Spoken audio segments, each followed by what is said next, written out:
গাজীপুরে ৩টি হত্যা মামলার সাবেক মন্ত্রী দীপুমণি, সাধন চন্দ্র মজুমদার, কামরুল ইসলাম ও প্রতিমন্ত্রী জুনায়েদ আহমেদ পলক সহ ৬ জনকে গ্রেপ্তার দেখানো হয়েছে।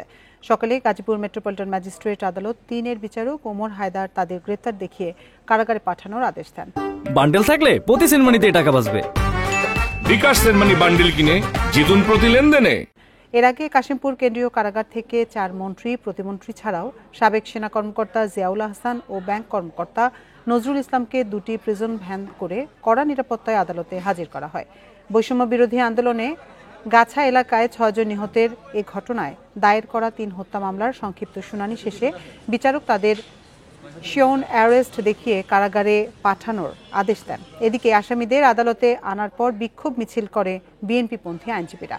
আওয়ামী লীগের সভাপতি শেখ হাসিনা ও তার দোসরদের বিচার দাবি স্লোগান দিতে থাকেন তারা।